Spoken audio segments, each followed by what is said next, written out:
Assalamualaikum warahmatullahi wabarakatuh. Perkenalkan, nama saya Tika Andriani. Saya dari kelas 6B, Prodi Sastra Inggris.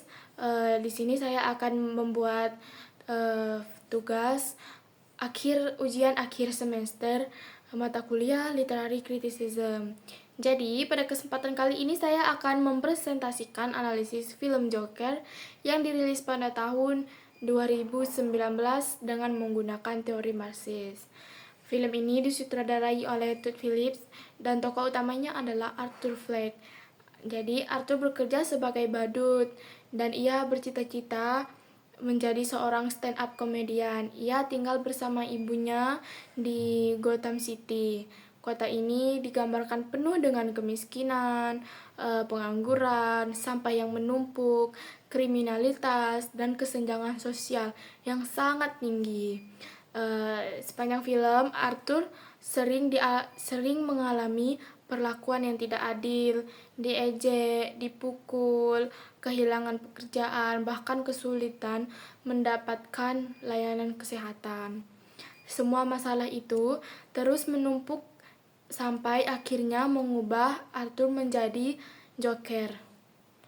Nah, jadi di sini saya ingin menganalisis film Joker tersebut menggunakan teori Marxis karena tidak hanya membahas kehidupan Arthur sebagai individu, tetapi juga memperlihatkan bagaimana kondisi ekonomi dan perbedaan kelas sosial mempengaruhi kehidupan seseorang. Oleh karena itu, saya akan menjelaskan terlebih dahulu sedikit bagaimana konsep Marxis muncul dalam film Joker ini.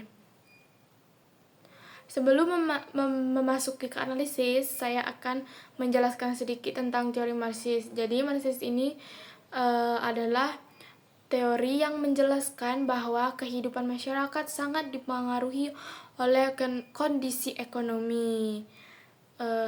Dan Marxis ini terbagi menjadi dua kelas utama. Kelas pertama adalah bourgeois, yaitu orang-orang yang memiliki modal kekayaan, perusahaan, dan kekuasaan. Karena memiliki banyak sumber daya, mereka jadi memiliki pengaruh yang besar dalam masyarakat. Nah, kelas yang kedua adalah proletar, yaitu masyarakat yang tidak memiliki modal sehingga mereka harus bekerja untuk mendapatkan penghasilan. Kelompok ini biasanya lebih rentan mengalami kemiskinan dan ketidakadilan.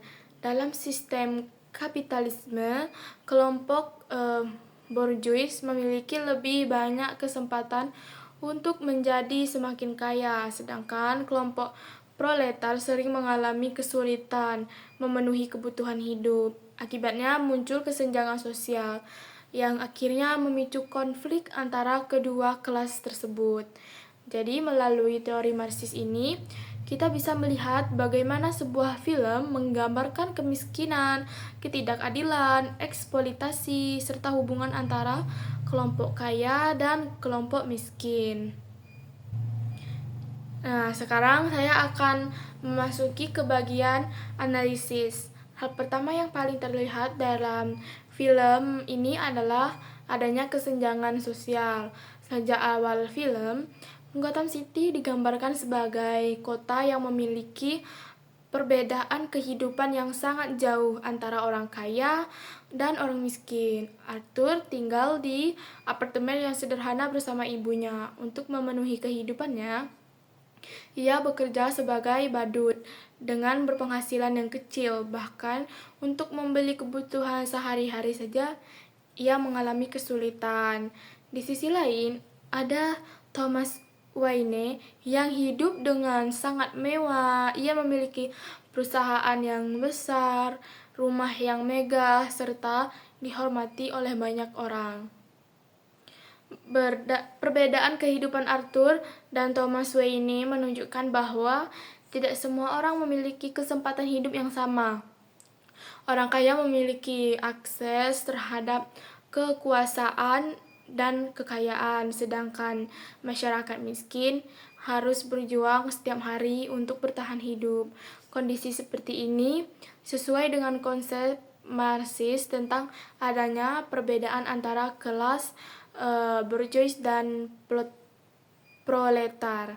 Nah, yang kedua adalah ketidakadilan terhadap masyarakat miskin.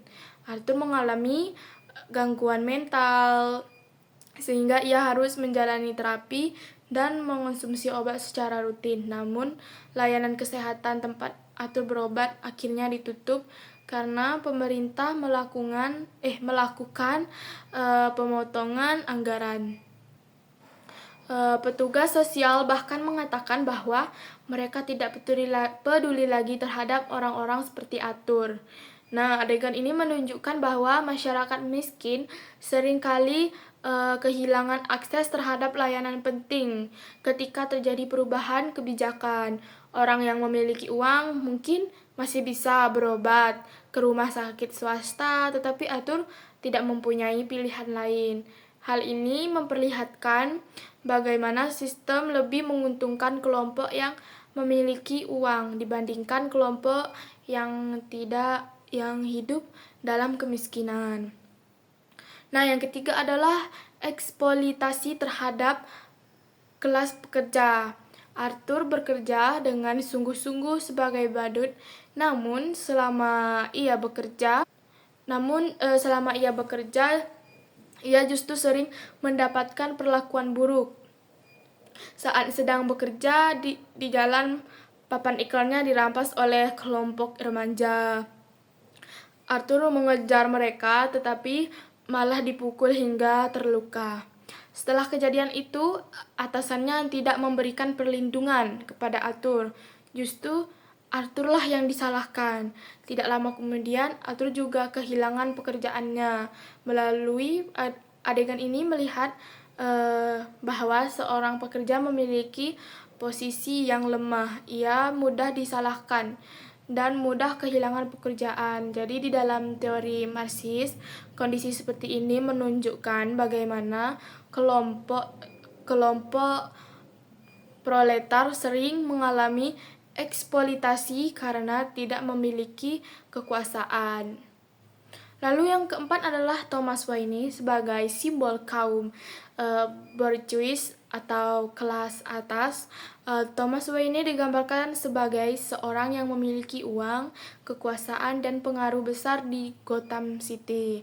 Dalam salah satu adegan, ia menyebut masyarakat miskin sebagai badut. Ucapan tersebut menunjukkan bahwa kelompok kaya sering memandang rendah masyarakat miskin. Mereka menganggap kemiskinan terjadi karena kesalahan individu, bukan karena adanya sistem yang tidak adil.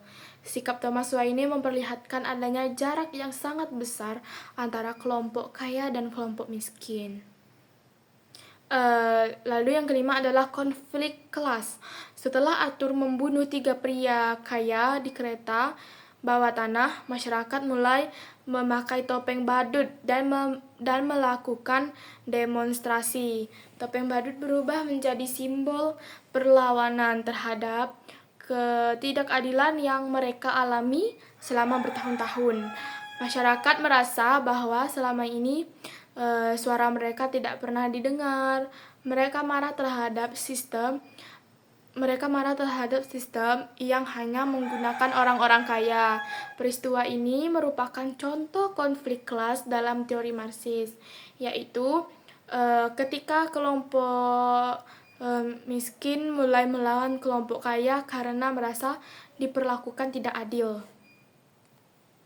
Nah, jadi kalau dilihat dari keseluruhan cerita, perubahan Arthur menjadi Joker bukan hanya disebabkan oleh gangguan mental yang ia alami, kemiskinan, kehilangan pekerjaan, kurangnya perhatian dari pemerintah, perlakuan buruk dari masyarakat, dan kesenjangan sosial yang menjadi faktor yang mendorong perubahan tersebut. Jadi film ini menunjukkan bahwa kondisi sosial dapat mempengaruhi kehidupan seseorang. Ketika seseorang terus-menerus mengalami ketidakadilan tanpa adanya dukungan dari lingkungan, dampaknya bisa menjadi sangat besar. Jadi sebagai penutup, film Joker ini tidak hanya menceritakan perjalanan hidup Arthur Fleck hingga menjadi Joker. Film ini juga menjadi kritik terhadap kondisi masyarakat yang penuh dengan kesenjangan sosial melalui teori Marxis.